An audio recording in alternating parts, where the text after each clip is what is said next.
सांग मैंने गीता किचन ओडिया को आपण मानक स्वागत। मुझे आपण मान सहित शेयर करी कोलथ डाली रेसिपी। एटा बहुत देह पे भल होता है आउ बहुत सारा प्रोटीन परिमाण रही। आपण मैंने निहित तो कोलथ डाली बनईकी खाइथिबे। जदि न बनईकी खाइथिबे ताहले निश्चय मु जो रेसिपी शेयर करी आपण मैंने से भाया बनईकी निश्चय खाइबे। आशा करुँच आपण मानक मोर ये रेसिपी भल लगिवो। जदि भल लगिवो ताहले मो चैनल को लाइक करिवे, सांग मान सहित शेयर करिवे। आउ जदि मो चैनल नुआ अच्छी ताहले प्लीज सब्सक्राइब करिया भूलिबेनी।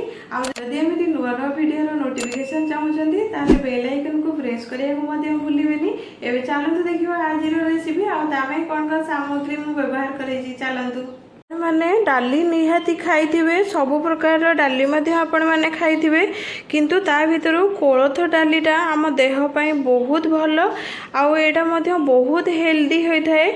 आज मु आपण मानक सहित शेयर करिवि कोलथ डाली रो रेसिपीटी। आ पई कोन कोन सामग्री दरकार मु सेटा मध्य आपण मानक देखैबि। एटा मु प्रथमे कोलथ डाली को भल से धोई नेइछि आउ ताको आधा घंटा पर्यंत पानी रे मु भिजेई रखिछि। जेतेबेले आपण माने कोलथ डाली प्रस्तुत करूचंती नाहित आपण माने आधा घंटा भिजेइबे, कारण कोलथ डालीटा आमर सिझिबा पई टाइम नै थाए अलगा डाली अपेक्षा। सेतिबे मु आको आधा घंटा हैला पानी रे भिजेई रखिछि। एबे चलंतु म आपण मानको देखौछि आमे डाली केमती प्रस्तुत करिबा। कोलथ डाली एठी मु 200 ग्राम रही। प्रथमे आमे आकु प्रेशर कुकर रे देई नबा। जेतिकी ही आमर पानी एथिरे अछि भिजेला बेले याठू आ बेसी टिके पानी दबा, कारण आमर कोलथ डालीटा सिझिबा पई टाइम नै थाए। तो आपण माने जेतेबेले कोलथ डाली भी प्रस्तुत करूचंती आपण डाली देला परे अल्प ही पानी देबे। आपण बहुत परिमाण रे पानी देबेनी, जेमिति आपणकर डालीटा बुड़ीकी रहूथिवो आउ ता परे एतिकी आपणकर पानी ऊपर को रहूथिवो। सेही अनुसार आपण माने देबे जदि पानीटा, ताहले आपणकर जेतेबेले सीटी मारिबो सेतेबेले बिल्कुल भी बाहर को पानीटा बहुत जोरे छिटिकिबोनी। जदि आपण माने बेसी पानी देई दोचंती ताहले जेतेबेले सीटी मारिबो सेतेबेले बाहर को पानीटा छिटकिबो आ बिल्कुल भी भल बनिबोनी, पानीचिया मध्य लागिबो। सेतिपई आपण पानीटा मापिकी ही देबे। एबे मु एथिरे हळदी गुंड देई नउची, आवश्यक अनुसार लुण दे नौची। हाफ चामच रो मुठी चीनी रो व्यवहार करिछि, कारण कोलथ डालीटा आमे खट्टा मीठा प्रस्तुत करिबा। तो चीनी निहित आपण माने पकेइबे। जदि आपण मानकु चीनी देइकी बनेबा पई भल लागेनी तो आपण चीनी न पकेइकी मध्य केवल खट्टा डाली मध्य बनै परिबे। किंतु चीनीटा दबा द्वारा आमर खट्टा मीठा लगी थाए कोलथ डालीटा, तो खाइबा को बहुत स्वादिष्ट लगी थाए। सेतिपई मु एठी चीनी रो व्यवहार करिछि। हाफ चामच रो चीनी मु नेइछि एठी। एबे मु एथिरे 2 कोला रसुण पकई नौजी, कारण रसुणटा पकईके आमे जेतेबेले सिझेबा डालीटा आर बास्नाटा बहुत भल आसी थाए। एबे चलंतु म आपण मानकु देखौछि आमे प्रेशर बंद करि नबा आ गैस ऑन करके बसई नबा। एबे मो प्रेशर कुकर बंद करी नैछि आ गैस ऑन करके मध्य गैस रे बसई नैछि। आपण सब बेले जेतेबेले कोलथ डाली प्रस्तुत करिवे आपण माने गैस रो फ्लेम टा मीडियम रे ही रखिबे। आ कोलथ डालीटा प्रस्तुत कले बहुत भल स्वादिष्ट बनिबो आ बहुत भल सिझिबो मध्य। आमे वेट करिबा एटा सीटी देला पर्यंत, मिनिमम आपण माने 4टी सीटी देला पर्यंत वेट करिवे। आ गोटे सीटी आसुथिबो आपण माने सीटी बाहर को बाहर करिबा को देबेनी, गैस बंद करी नेबे।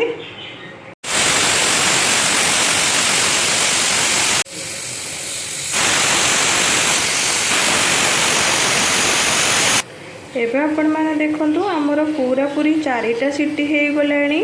आ गोटे सीटी हमर आसुथिबो आमे सीटीटा बाहर को बाहर करबा को दबानी आ गैस बंद कर देबा आमे। एबे आपण माने देखंतु जो टाइम रे सु सु साउंडटा होथिबो से टाइम रे आपण गैस बंद करि नेबे। आ देखिबे आपण माने नॉर्मल जते बेले ठंडा हे जिवो पूरा आपण खोलिबे बहुत भल से आपनकर डालीटा सिझी जाइथिबो।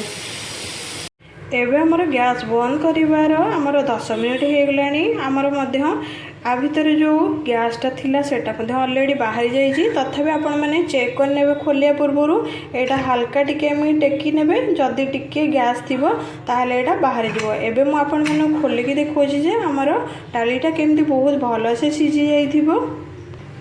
एबे देखंतु आपण माने हमर डालीटा बहुत भल से सिझी जाइए। मु आपण मानकु देखौची देखंतु आपण माने पूरा बहुत भल से हमर डालीटा सिझी जाइए। देखौची देखंतु आपण माने एमिति ही होउथिवो ताहले आपण माने जानिबे जे आपणकर परफेक्ट डालीटा सिझीची। एबे हमर डालीटा तो सिझी जाइए। एबे एथिरे छुंक देई नबा। एबे आमे डाली को छुंक देई नबा। छुंक देबा पई मु एठी रिफाइन तेलर यूज करिची। आपण मैंने रिफाइन तेल ही व्यवहार करेंगे कारण ए सोरिष तेल व्यवहार करें बिल्कुल भी भल लगे से आपण मैंने रिफाइन तेल ही व्यवहार करेंगे। एबे मु गैस ऑन करके बसई नहीं हल्का टिके हमर तेल गरम होगापी वेट करवा। एबे हमर हल्का तेल गरम हो गलानी। एथिरे मु 3 कोलार रसुण छेचिकी दे नहीं। आपण मैंने रसुणटा निहाती छुंक देला बेले नेबे ताहले डालीटा 2 गुणा स्वादिष्ट हमर बनिबो। एबे एथिरे मु 4टी सुखिला लंका दे नौची। एबे एथिरे मु फुटणार यूज करी नौची। आपण माने फुटना जगह केवल सोरिष केवल जीरा मध्य व्यवहार करि परिबे। एबे एथिरे अल्प किछि भृषुंगा पत्र दे नौची। एबे आपण माने देखंतु हमर छुंकटा पूरा प्रस्तुत हो गलानी। एबे आमे डालीटे पकई नबा। एबे मु डाली रे छुंकटा पकई नौची। अपन डाली रे छुंकटा देला परे बहुत भल से ताको टिके हल्का हल्का करके एमिति मिसई नेबे ताहले डाली सहित हमर छुंकटा मध्य जो देइजे सेटा बहुत भल से एमिति मिसी जिवो। हमर डालीटा बहुत स्वादिष्ट लागिवो। एबे मु डालीटा छुंक देला परे मिनिमम 2 मिनिट गैस ऑन करके फुटेया पे बसई देइजी। आ एई टाइम रे मु एठी आंबुल खंडेर व्यवहार करिची कारण आपण माने प्रथम रु आंबुलर व्यवहार करिवेनी नचेत आपणकर डालीटा सिझिबनी। डालीटा हेई सारिला परे छुंक देला परे आपण माने आंबुलटा पकेइकी 2 मिनिट पई फुटेई नेबे ताहले आपणकर डालीटा बहुत स्वादिष्ट लागिवो आ खट्टा मीठा मध्य बनिवो। एबे आपण माने देखंतु डालीटा हमर फुटिलानी। मिनिमम आपण ए टाइम रे 2 मिनिट ही केवल डाली की फुटेबे।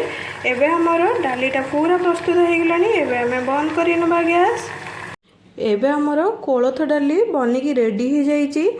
आपण मैंने निहाती मोर ये रेसिपीटी बनईकी ट्राए करेंगे। आशा करुँच आपण मानक मोर ये रेसिपीटी भल लगे कारण यहाँ बहुत हेल्दी रेसिपीटा आउ डालीटा मध्य बहुत हेल्दी अलगा डाली अपेक्षा।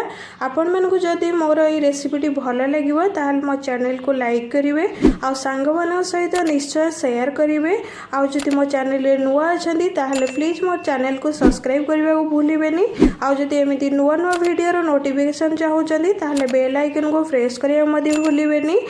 एबे रहुची जय जगन्नाथ। आसीबे आ गोटे नुआ रेसिपी नहीं।